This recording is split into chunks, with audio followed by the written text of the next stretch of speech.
Namaste. My name is Ashmika Verma and I've officially completed my first year at Singapore Management University, and today also marks my 1 year Singapore anniversary. I received a lot of questions ever since I shifted to Singapore, like how's it like living in Singapore? Is the education system really as competitive as it seems because highest IQ in the world? And did my social life really come to an end because Singapore is that competitive? So I am here to answer all of these questions because आज हम करेंगे सच का सामना. Also, before I start this video, I just wanted to say that I'm taking inspiration from this video because I was applying to liberal art universities in India, and there's literally really less content from an Indian's point of view, like in terms of like how university life is and stuff like that. And there's nothing for Singapore. And when I was applying, I realized that this is something that should be there. So I'm here to fill in the void. If this video helps you in any way, please feel free to comment because it would make me feel happy that I got to help someone. And please subscribe because I really like putting videos, and if videos like this do well, then I will definitely make more of it. So it's just there, it's free. So the first question is, why did I consider Singapore for my undergrad? I'd probably give 4 reasons. First is the proximity, because I'm from Bangalore, and like if you look at the travel time, it's literally as good as studying in Delhi distance-wise at least. And I just wanted to explore studying abroad, but not too far. And Singapore seemed the best. I personally also wanted to stay in an Asian country because I feel like it kind of pushes you to do your best. The second reason is that I'm a very desi person, and Singapore just felt like a safe bet because there are a lot of Indians. I can easily get Indian food. My third and fourth reasons were actually quite similar. My third reason being that Singapore is a very safe country, and as an Indian girl, this was extremely unimaginable and also very appealing. And the fourth reason being that there's a lot to learn from Singapore as a country. Very systematic, efficient, and organized country, and it's one of the least corrupted countries in the world. So I really wanted to witness this firsthand, and I think there's no better way of learning it by just living in that country. And I think it's important to mention that I did apply to Korea as a backup because Singapore offers come so late. Like I literally got my offer 4 days before I shifted to Singapore, but the stars aligned somehow, and that's how I'm here today.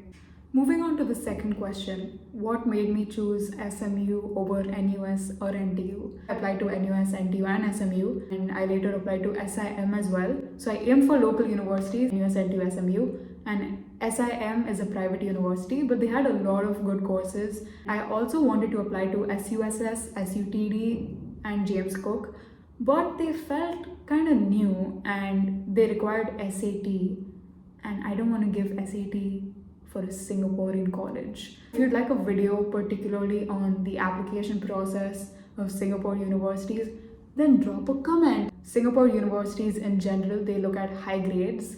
They also have a quota usually for international students, and it literally just takes luck to get in sometimes. The whole application process actually gave me a sense of what I was getting into. Like NUS was highly academic and competitive. Like there was this one section in the application form where it's like a pre-filled form where you have to say what kind of achievements do you have, like national level, international level, state level. Then NTU, they didn't really ask much about extracurricular, so that was a little bit of a setback for me.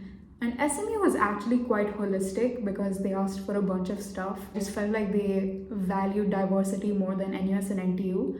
And basically what happened was NTU later rejected me. I'm the batch that gave 2 board exams. So when I submitted my first board exams, they were like, okay, this is fine. But then later they emailed me again saying that until we have the whole grades, we won't be able to accept you. So yeah, it was just really weird because they were like so persistent on grades. I didn't like that. NUS didn't give me a reply. So I still don't know what happened about that. SIM gave me a conditional offer that I just had to pass 12th. And SMU invited me for an interview, and then they gave me a conditional offer, and I gladly took it because something just felt right about SMU.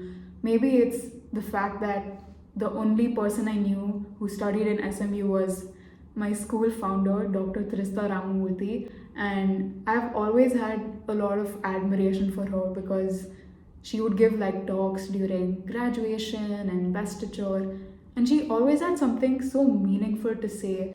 The reviews and rankings for my course were also pretty good, and the fact that this is a management university, it's got like a business and management influence to a lot of the courses, and I like that, so that's why I chose SMU.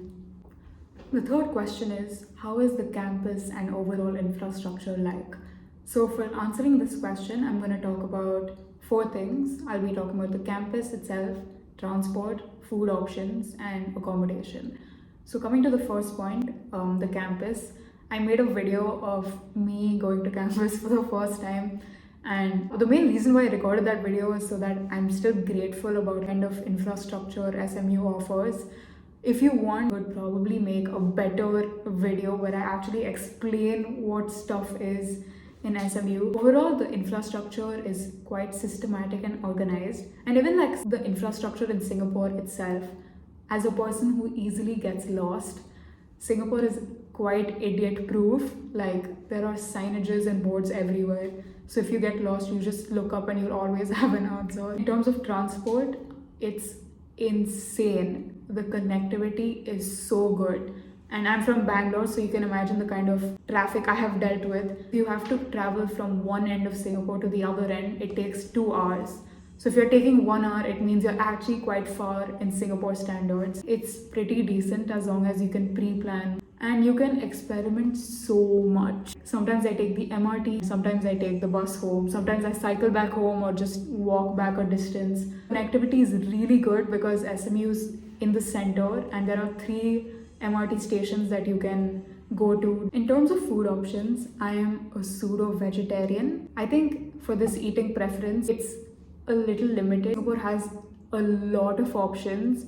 Like, okay, yes, maybe if you want like vegetarian or vegan options, vegan, all the best, but still, it's not impossible. Just take the extra effort to find a place that has what you're looking for. Also, adapt. I really like some Asian cuisines now, and I think the food here is quite nice. In terms of accommodation, SMU does not have any accommodation. They do have this thing called Princep. A lot of SMU students apply there, and it's a lot of luck involved actually. And it's very close to SMU. It's like 8 minutes walking distance. I think more than 95% of people in SMU, they either live with their parents or they rent out a flat. Living in a hostel for college, like that kind of culture which I was exposed to in India, does not exist in Singapore because rents are very expensive. Or maybe that's just an SMU thing because NUS and NTU do have dorms, and they actually need dorms. This is the kind of stuff that's not on the net. But yeah, NUS and NTU are really far from the city.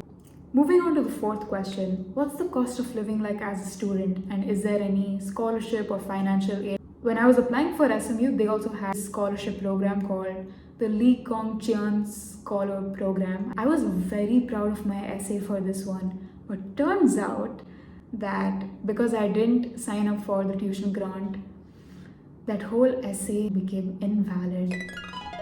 You must be wondering, what is this thing that I just said, tuition grant? So this is something that only certain listed universities have, and basically what it does is that it reduces the cost by almost half.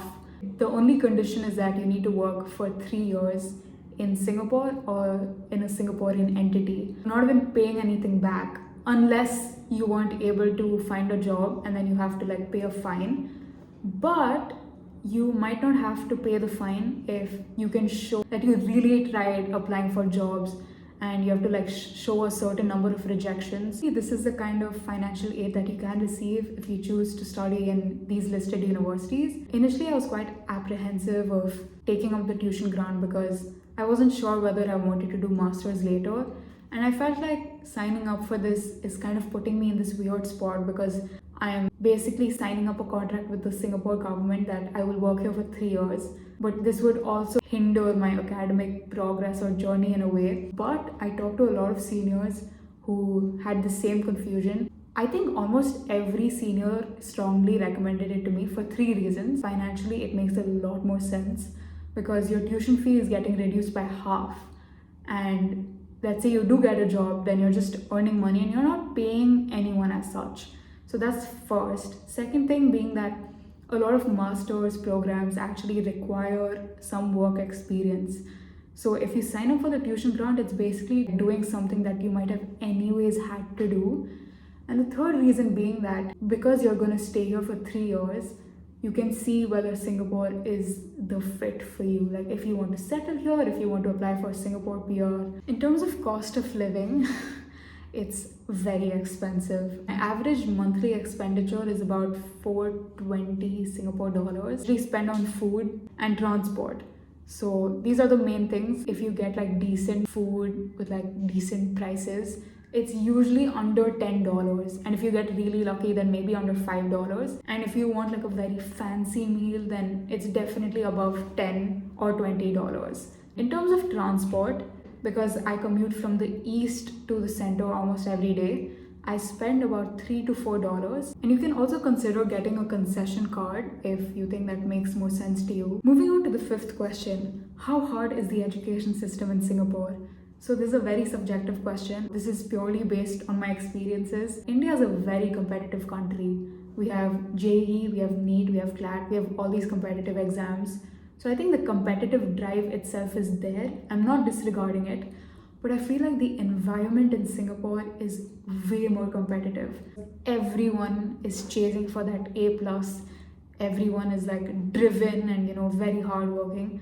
So that way I feel like the competition in Singapore can be very healthy because it's motivating, but at the same time it can be very draining and it can get toxic to it. So it's honestly a lot on how you take the competition. At least in university, the exam, the course itself, the grading, everything really depends on the prof.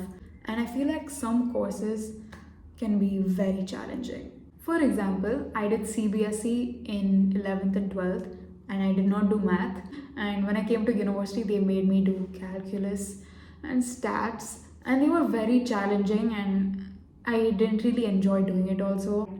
But I realized in university, you don't have to be good at everything. Like as long as you strategize on your strengths and just at least figure out how you can manage your weaknesses, I think it's okay. So as long as you can work smart, put in enough effort, and if you have the option of choosing courses, then choose the right courses, the education system will work in your favor.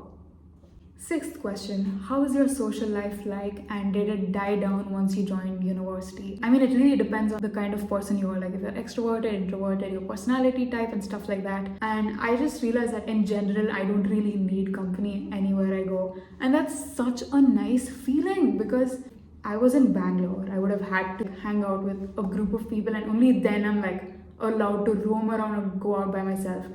But here I can do whatever I want. I literally cycle back home at 1:30 p.m. and it's safe. And there is so much to do in Singapore. You can go for cafe hopping, pretty decent clubs. There are so many concerts. Taylor Swift is coming, Coldplay is coming. And because SMU is in the center, you can literally plan out and do something every single day. There's this area called Esplanade, which is very close to SMU, and they have free performances every other day. Free. Singapore is a pretty fun place to be at. How is the student life in SMU? Okay, I would definitely say it's very vibrant and there's a lot of diversity. And diversity not only in the sense that, people from different races, cultures, countries, but also the fact that people with disabilities and special needs are also included in SMU, and I think that's absolutely beautiful. And I feel like SMU has a lot of CC opportunities, so if you can manage your time well, SMU is a great place to be at. There are so many CCAs. There's like ballroom, there's sailing, fishing. It's crazy. There are a lot of options. There are like over 150 clubs and there are like constantly events going on, so great student life. Question 8. Are there any tips I would give a freshman coming to Singapore from India? If I could tell myself some things, I would definitely include that. I wish I didn't stress out too much. I also realized that I wasn't actually the only one feeling like a little out of place. So it's a normal feeling and it takes time to settle in and find your tribe. And I think accepting that would have probably made things a bit better. It's important to re-strategize some things. In university, like you have class slides and course readings, and in CBSE you just read the whole textbook and make notes and you're done. But here you have to like strategize everything, see what's really important and take notes the right way. And yeah, just like asking for help if you really need it, or like just like reaching out to someone would have probably put me in a better spot. And we finally come to the last question. So, is it possible to do part time jobs while studying? Definitely doable, very common. But what I would personally recommend is that you first settle down and just see how things work around. Like, what's the culture here like? Because you just come here and you don't want to, like, overwhelm yourself with like such a huge thing. And taking up a part time job is basically a commitment. So, don't rush into things for the heck of it. It's definitely very, very good pocket money. From what I've heard, the SGD rate per hour for students is like 10 to 13, as well as 600 rupees per hour. So yes, whenever you convert Singapore dollars to Indian rupees, it feels very nice. So that's definitely there. People usually don't recommend F&B because it's very tiring. But you can definitely try F&B. Currently, I have 2 part-time jobs. Very fun, very, very good pocket money. And that brings me to the end of this video. I hope you liked watching it, and I feel like shifting to a new country is a huge change for anyone, and it's bound to happen that people may take the change differently. Some people might really enjoy it, some people might dread it. I think I was in between, like I was like oscillating between both of these moods. I would feel very lost and unfit also quite often. There are a lot of cultural shocks you have to deal with. There's so much unfamiliarity. I was craving to go back home, and there were like these moments where I would be on the bus, I'm listening to some music, and Kho Gaye Hum Kahan by Pratik Kohad plays, and the next thing I know I'm just like crying. I had a lot of like moments of weaknesses, but if I had to say that I regretted this decision, I would completely deny that. I've grown a lot as a person. I'm more culturally sensitive because I've interacted with a lot of people from different backgrounds, and I've also learned a lot about myself. Like, I didn't know how Bangalorean I am until I came to Singapore. And another thing I realized is that as things start to feel a little more familiar, it just feels better. Now that I know areas, I know people, I know how things go, it feels nice. And yeah, let time just do its thing and you'll be okay. So that's it from me for this video. You can drop me a message on my Instagram at Amika Ukulele if you have anything particular in mind that you'd like to see, or you can just put a comment. Please subscribe to this channel because I intend to post videos that fill in this Indian perspective gap. So yeah, hope you liked it and stay swag.